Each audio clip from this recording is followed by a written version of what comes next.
Oi, gente, tudo bom? Então, no vídeo de hoje a gente vai falar sobre um tipo de impacto causado por algumas ações humanas, que é a magnificação trófica. Esse impacto está relacionado ao fluxo de matéria ao longo dos níveis tróficos, que é o tema que a gente discutiu no vídeo anterior. Alguns poluentes podem ser tóxicos e se acumular nos organismos, ou ao longo do tempo de vida desse organismo. Aqui um exemplo de um peixe que ao longo da vida vai acumulando uma toxina do ambiente, ou pode se acumular ao longo da cadeia trófica. Então a gente aqui tem um exemplo dos peixes que se alimentam do plâncton contaminado, e aí depois eles servem de alimento para focas, por exemplo, que vão ficar mais contaminadas, e depois, por exemplo, para um urso. E aí, como esses animais eles vão se alimentando de um nível trófico anterior que já estava contaminado, a cada nível essa contaminação aumenta. Então, a diferença fundamental da bioacumulação para a biomagnificação ou magnificação trófica é que aqui o acúmulo é no mesmo indivíduo ao longo do tempo, e aqui o acúmulo é ao longo dos níveis tróficos da cadeia. Cada nível trófico seguinte tem um acúmulo maior dessa toxina. Mas será que qualquer substância sofre esse fenômeno de magnificação trófica? Não, algumas substâncias específicas se acumulam ao longo das cadeias alimentares. Um exemplo é o DDT, que é um inseticida organoclorado. O que isso quer dizer? Ele é uma molécula orgânica que tem átomos de cloro ligados a ela. Esse inseticida foi muito utilizado do final do século XIX até a segunda metade do século XX, especialmente na Segunda Guerra Mundial. Ele foi muito utilizado para combater, por exemplo, mosquitos transmissores de doença. Mas aí, ao longo do tempo, um trabalho, principalmente de uma bióloga chamada Rachel Carson, que escreveu um livro chamado Primavera Silenciosa, começou a mostrar que não só esse inseticida matava insetos, mas também afetava aves, ovos de aves que não se formavam completamente, a casca desses ovos ficavam frágeis. E aí, pela primeira vez, esse fenômeno de acúmulo ao longo da cadeia alimentar foi percebido. Então, mesmo que o inseticida não fosse usado inicialmente para combater as aves, ele acabava afetando as aves e outros animais que tivessem ao longo da cadeia trófica. Essas moléculas, elas fazem parte de um grupo de moléculas que são chamadas de poluentes orgânicos persistentes, porque são moléculas orgânicas geralmente ligadas a um elemento da família dos halogênios. No caso específico do DDT, é uma molécula que foi proibida de ser comercializada na maior parte dos países desde a década de 70, depois que foi reconhecida essa propriedade de se acumular ao longo da cadeia, sendo tóxico para vários seres vivos. Mas no Brasil, a lei só baniu de vez o uso do DDT no ano de 2009. Então, se a gente fosse medir a concentração de DDT ao longo dos níveis tróficos, usando a representação da pirâmide, a gente teria na água uma concentração de DDT muito pequena. Nos primeiros níveis do fitoplâncton, do zooplâncton, vocês vejam que já tem uma concentração um pouco maior.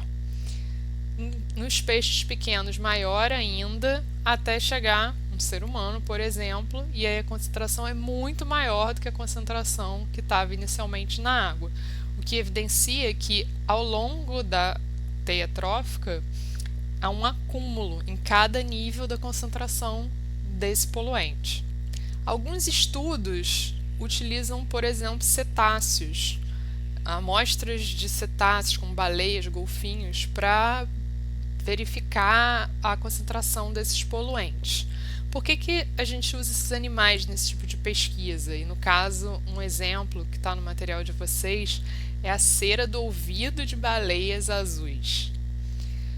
Porque esses animais, eles geralmente estão no topo da cadeia alimentar, então são os animais que mais concentraram esses poluentes, e porque o pesquisador ele precisa usar partes dos animais que tenham lipídios, porque esses poluentes costumam ser lipossolúveis, o que quer dizer que eles são solúveis em lipídios. E a cera é um tipo de gordura, né? É formada por lipídios.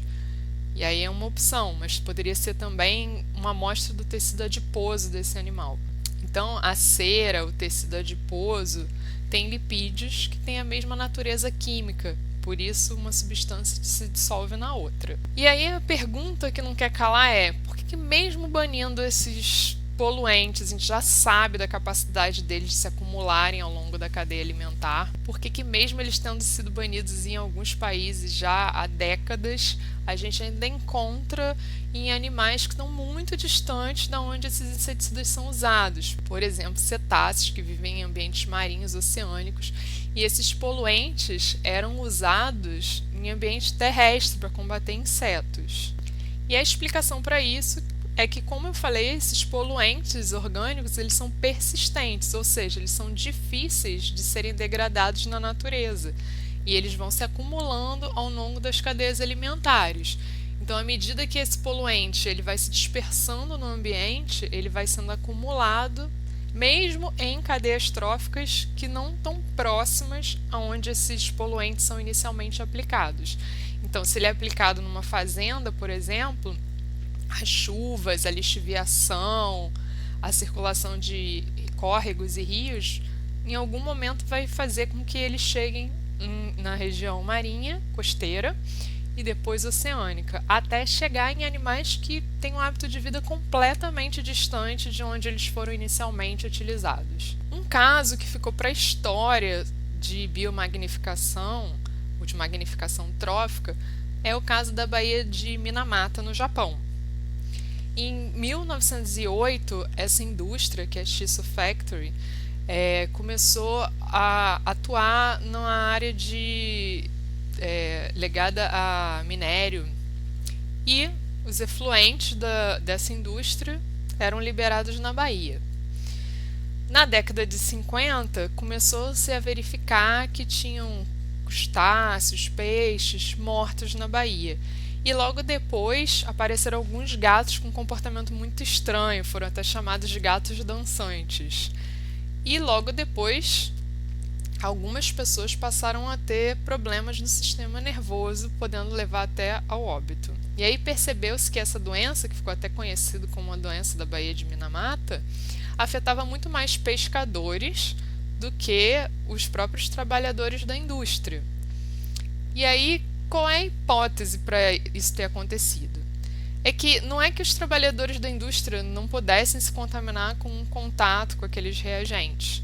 Só que o pescador, ele acabava ingerindo um peixe que tinha um acúmulo de metais pesados, especialmente mercúrio, ao longo da cadeia. Então, a concentração de mercúrio nos peixes que eram ingeridos eram muito maiores do que inicialmente o que ia para a água. E também fica a questão: por que se a fábrica começou a operar em 1908, só em 1950 que foram aparecer casos em seres humanos? Porque demora tempo para esses poluentes irem se acumulando ao longo dos níveis tróficos, numa escala em que vai chegar aos seres humanos que estão consumindo aqueles peixes. Da mesma forma que demora muito tempo para esses poluentes depois saírem da natureza. É muito difícil um processo de biorremediação para tirar esses poluentes da natureza, porque eles são poluentes persistentes. Um problema que a gente tem relacionado à biomagnificação no Brasil, ou magnificação trófica, é o uso de mercúrio em garimpos clandestinos. O mercúrio facilita que se formem amálgamas de ouro, e aí fica mais fácil para achar o ouro. E aí muitos garimpeiros ilegais acabam utilizando, mesmo sabendo que é extremamente tóxico, é proibido. E esse mercúrio vai para o ambiente aquático, vai sendo acumulado ao longo das teias tróficas. E aí as pessoas que vivem próximas aos rios, população ribeirinhas, comunidades indígenas que dependem dos rios para se alimentarem, tem uma alimentação muito baseada na agricultura e no consumo de peixes, por exemplo, acaba sendo contaminada numa quantidade muito maior do que a quantidade de mercúrio que está na própria água. Aqui tem um exemplo de uma pesquisa publicada na Revista Brasileira de Epidemiologia sobre a exposição ao mercúrio e arsênio, que é um outro metal pesado, em estados que ficam na região amazônica. Então, é um problema sério epidemiológico no Brasil, mas que às vezes é muito invisibilizado, porque acaba acometendo populações ribeirinhas mais pobres.